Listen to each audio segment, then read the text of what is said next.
Bonjour tout le monde et bienvenue dans cette dernière partie où nous allons voir comment supprimer une donnée de notre base de données depuis notre formulaire ici, grâce à Google Apps Script. Alors ceci, nous allons le faire dans trois étapes. La première, c'est d'aller donc récupérer la ligne sur laquelle se trouve notre donnée. Deuxième étape, c'est de demander confirmation à l'utilisateur s'il veut vraiment bel et bien supprimer la donnée de notre base de données. Et puis la troisième étape, tout simplement, c'est supprimer la donnée, vider notre formulaire, et voilà. C'est tout ce que nous allons faire dans cette partie-ci. Allez, c'est parti!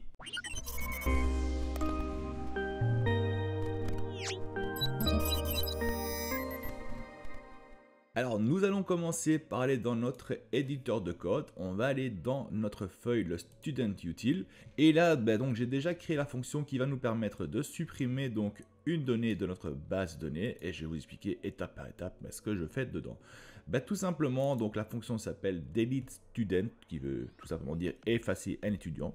Et il y aura donc un paramètre qu'on va lui transmettre qui sera tout simplement donc le identifiant de notre étudiant. Et donc première chose qu'on va faire, ici avec le UI, on va faire afficher un message car on va utiliser plusieurs messages pour confirmer ou pour dire si l'étudiant n'a pas été trouvé et ainsi de suite. C'est pour ça que j'ajoute ceci. Et premier test qu'on va faire, on va vérifier si l'étudiant, donc l'identifiant du paramètre est vide, s'il y a quelque chose dedans, oui ou non. Si il est vide, tout simplement, on veut une alerte tout simplement pour lui dire que voilà, il n'y a pas d'étudiant à supprimer. Tout simplement, vu qu'il n'y a pas de numéro d'ID, donc ça veut dire qu'il n'y a aucun étudiant dans notre base de données pour celui-ci qu'on veut supprimer.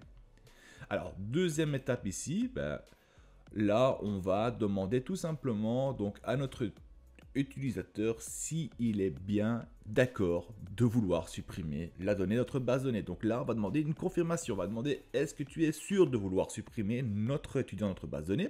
Si il dit oui, ici, tout simplement, on va capturer. Donc si la réponse est oui, ça veut dire qu'on va avoir un bouton oui/non. S'il clique sur le bouton oui, tout simplement, on va rentrer dans cette partie de notre logique.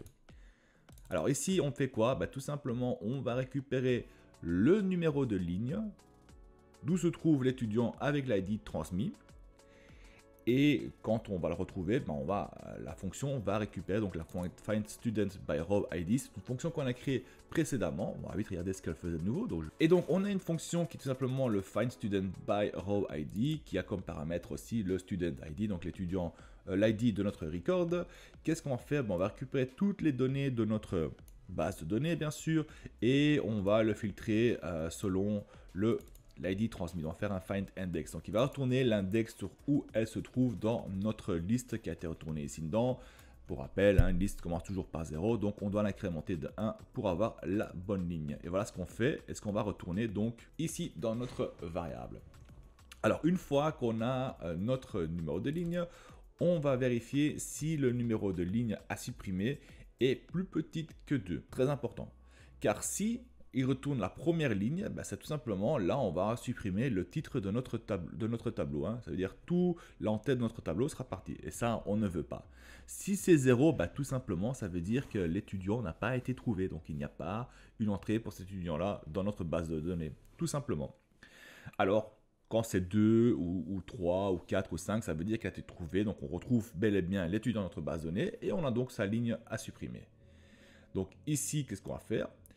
Tout simplement, si donc la ligne est plus petite que 2, donc on va simplement informer l'utilisateur que l'étudiant avec l'ID qui est donc dans le champ A1, qui est un champ nommé, donc qui contient l'ID de notre base de données, de notre étudiant, n'a pas été trouvé dans notre base de données et on retourne une valeur false. Une valeur qu'on va utiliser plus tard pour voir si on peut effacer ou pas notre formulaire. Par contre, si la ligne retournée est plus grande ou égale à 2, alors à ce moment-là, cette logique-là va tout simplement effacer une certaine ligne sur notre page. Et bien sûr, on va informer notre utilisateur que l'étudiant a été effacé de notre base de données. Et cette fois-ci, on retourne une valeur qui est true. Et donc voilà, ceci, c'est notre fonction de suppression qui est donc ici, qui va nous permettre de supprimer une donnée de notre base de données dans la page student. Alors maintenant, ce qu'on va devoir faire, on va aller dans notre formulaire, donc on va devoir récupérer cette delete ID et le transmettre, bien sûr, l'identifiant depuis le formulaire. Et ça, on va le faire très facilement ici. Donc j'ai créé aussi déjà la fonction delete button qui va tout simplement être, comme son nom l'indique, va s'occuper du bouton de suppression de notre formulaire. Donc ici, qu'est-ce qu'elle va faire? Tout simplement, on va récupérer la valeur qui se trouve dans A1, donc le champ nommé qui contient l'identifiant de notre étudiant, dans notre formulaire. On va récupérer cette valeur-là et on va la transmettre comme paramètre au delete student dans la fonction qu'on vient de voir précédemment. Si la valeur retournée est true, ça veut dire que l'étudiant a bel et bien été trouvé et supprimé. Et bien tout simplement, on va vider le formulaire avec toutes les informations en transmettant donc la valeur true. Pour rappel, le true, c'est tout simplement, on efface tout, aussi bien le prénom, le nom et tous les autres champs de notre formulaire. Si ceci est à false, on efface tout sauf le nom et le prénom. Voilà, tout ce qu'il nous reste à faire, c'est de lier donc cette fonction-là à notre bouton.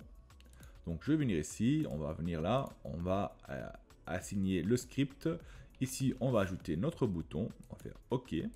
Et on va tester si tout fonctionne. Donc premier test qu'on va faire, on a ici, donc normalement notre numéro d'identifiant se trouvera ici dedans. On va le laisser à blanc, on va cliquer sur Delete. Et là, on reçoit un message disant que l'étudiant ne peut pas être effacé de notre base de données. Très bien. On va mettre un ID qui n'existe pas. Voilà, on va l'effacer.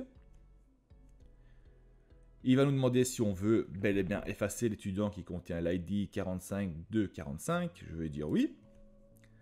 Et là, il me retourne l'erreur disant que l'étudiant avec l'ID 45245, il ne peut pas être trouvé dans la base de données, il ne le trouve pas. Donc ça, c'est super, ça fonctionne très bien.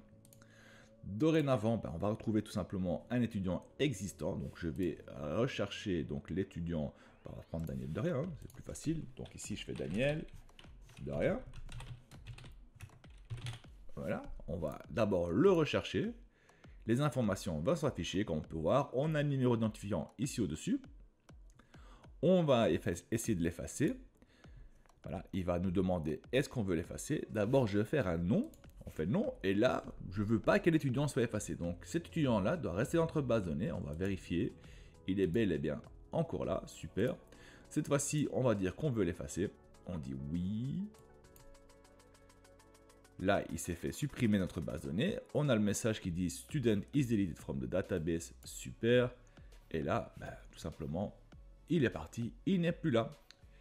Et donc voilà, ceci conclut notre série sur la création d'un formulaire dans Google Sheets qui nous permet donc, grâce au Google Apps Script, avec des fonctions et tout, de prendre les données d'un formulaire, de le transmettre dans notre base de données, d'effectuer le CRUD dans notre base de données, qui est tout simplement le Create, Read, Update et Delete. Donc créer les données, sauvegarder les données, rechercher les données et supprimer les données.